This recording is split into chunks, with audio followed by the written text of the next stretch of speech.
Hi all, welcome to GKIS Academy. So இன்னைக்கு நம்ம இந்த வீடியோல 29th August உடைய current affairs அப்படி தான் பார்க்கலாம். ஓகேங்களா?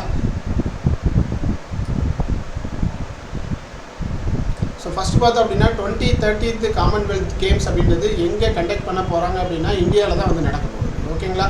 ஸோ இதுக்காக வந்து பார்த்தோம் அப்படின்னா மத்திய அமைச்சரவை இந்த இந்தியாவில் அகமதாபாத் அப்படின்ற இடத்துல காமன்வெல்த் போட்டியை நடத்துறதுக்காக ஒப்புதல் அப்படின்றது கொடுத்துருக்காங்க. ஓகேங்களா? 2030ஆம் ஆண்டிற்கான காமன்வெல்த் விளையாட்டு போட்டி அப்படின்றது இந்தியாவில் எந்த இடத்துல நடக்க போகுது அப்படின்னா அகமதாபாத்தில் நடக்க போகுது. ஸோ அதுக்காக மத்திய அமைச்சரவை அப்படின்றது ஒப்புதல் வழங்கியிருக்காங்க. ரைட்டுங்களா? ஸோ கடைசியாக இந்த காமன்வெல்த் போட்டி அப்படின்றது இந்தியாவில் எந்த வருஷம் நடந்தது அப்படின்னு சொல்லி பார்த்தோம் அப்படின்னா 2010 நடந்திருக்கு. ஓகேங்களா? ஸோ இப்போ மறுபடியும் 2030 நடக்கிறதுக்கு மத்திய அமைச்சரவை ஒப்புதல் வழங்கியிருக்காங்க. கடைசியாக இந்த காமன்வெல்த் போட்டி அப்படின்றது இந்தியாவில் 2010 நடந்திருக்கு. சரிங்களா? ஸோ செகண்ட் ஒன் பார்த்தோம் அப்படின்னா women's employment rate in 2023 to 24 அப்படின்ற ஒரு ரிப்போர்ட் வந்து சொல்லியிருக்காங்க. சரிங்களாப்பா? ஸோ 2023 to 24ஆம் ஆண்டில் பெண்களினுடைய வேலைவாய்ப்பு விகிதம் அப்படின்றதுக்கான ஒரு ரிப்போர்ட் வந்து ஒன்று சொல்லியிருக்காங்க. சரிங்களா? ஸோ இதன்படி பார்த்தோம் அப்படின்னா 2017 to 2018 ஸோ இந்த பீரியடில் வந்து வேலைவாய்ப்பு விகிதம் அப்படின்றது எவ்வளோ சதவீதமாக இருந்தது அப்படின்னு சொல்லி பார்த்தோம்னா 22% இருந்துச்சு. சரிங்களா? பட் இந்த 2023 to 2024 இந்த பீரியட் வந்து ரொம்பவே அதிகமாக இருக்குது. 40.3% வந்து இருக்குது. சரிங்களா? இந்த 2023 to 24 இந்த இயரில். சரியா? ஸோ அதே மாதிரி வேலை வாய்ப்பின்மை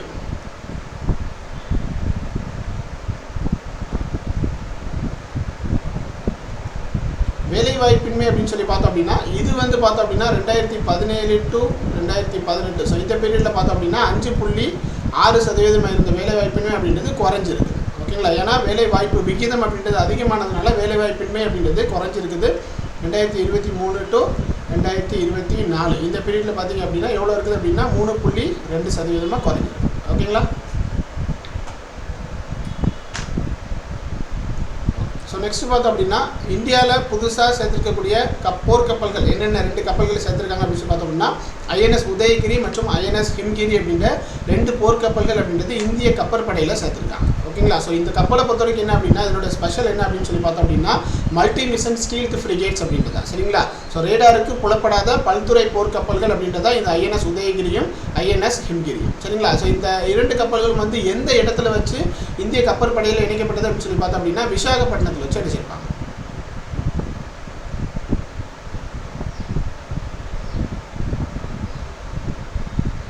விசாகப்பட்டினத்தில் வச்சு இந்த 2 கப்பல்களும் வந்து இணைச்சிருப்பாங்க. ஓகேங்களா? ஸோ அடுத்ததாக பார்த்தோம் அப்படின்னா நேஷனல் டீச்சர் அவார்டு 2025 அப்படின்றது கொடுக்க போகிறாங்க. ஓகேவா? ஸோ இதுக்காக தமிழ்நாட்டிலேருந்து எந்த 2 டீச்சர்ஸ் வந்து செலக்ட் ஆகியிருக்காங்க அப்படின்னா ரேவதி பரமேஸ்வரன் அண்ட் தென் விஜயலட்சுமி அப்படின்னு சொல்லிட்டு 2 டீச்சர்ஸ் வந்து செலக்ட் ஆகியிருக்காங்க. சரியா? தேசிய நல்லாசிரியர் விருது 2025க்காக தமிழ்நாட்டிலேருந்து தேர்ந்தெடுக்கப்பட்டுள்ள 2 ஆசிரியர்கள் யாரெல்லாம் அப்படின்னு சொல்லி பார்த்தோம்னா ரேவதி பரமேஸ்வரன் மற்றும் விஜயலட்சுமி அப்படின்றவங்க தான் தேர்ந்தெடுக்கப்பட்டிருக்காங்க. சரியா? ஸோ இந்த ரேவதி பரமேஸ்வரன் அப்படின்றவங்க யார் அப்படின்னு சொல்லி பார்த்தோம்னா மயிலாப்பூரை சேர்ந்த பிஎஸ் உயர்நிலை பள்ளியை சேர்ந்தவங்க. ஓகேங்களா? மயிலாப்பூர்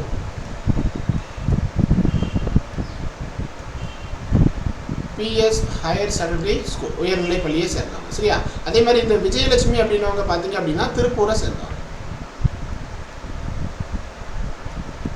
திருப்பூரை சேர்ந்த பாரதியார் நூற்றாண்டு பள்ளியை சேர்ந்தவங்க.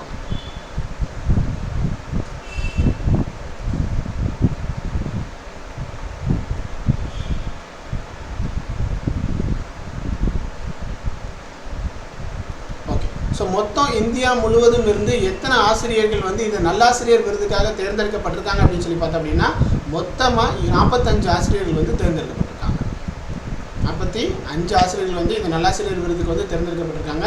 ஸோ இந்த விருதுகள் எல்லாமே எப்போ கொடுக்க போகிறாங்க அப்படின்னா ஆசிரியர் தினமான செப்டம்பர் 5ஆம் தேதி கொடுக்க போகிறாங்க. சரிங்களா? ஆசிரியர் தினமான செப்டம்பர் 5 தான் வந்து இந்த விழா வச்சு ஸோ இந்த நல்லாசிரியர் விருது அப்படின்றத கொடுக்க போகிறாங்க. ஓகேங்களா? ஸோ நெக்ஸ்ட் பார்த்தோம் அப்படின்னா நேஷனல் ஸ்போர்ட்ஸ் டே 2025 அப்படின்றது எப்போ செலிப்ரேட் பண்ணுறோம் அப்படின்னா ஆகஸ்ட் 29 தான் வந்து செலிப்ரேட் பண்ணுறோம். சரிங்களா? ஸோ தேசிய விளையாட்டு தினம் 2025 அப்படின்றது ஆகஸ்ட் 29 நம்ம கொண்டாடுறோம். ஓகேவா? ஸோ இது யாருடைய பிறந்த தினமாக நம்ம கொண்டாடுறோம் அப்படின்னா ஹாக்கியினுடைய ஜாம்பவானா கருதப்படக்கூடிய மேஜர் தியான் சந்தினுடைய பிறந்த தினம் தான் வந்து நம்ம தேசிய விளையாட்டு தினமாக கொண்டாடுறோம். சரிங்களாப்பா? So major Dhyan Chand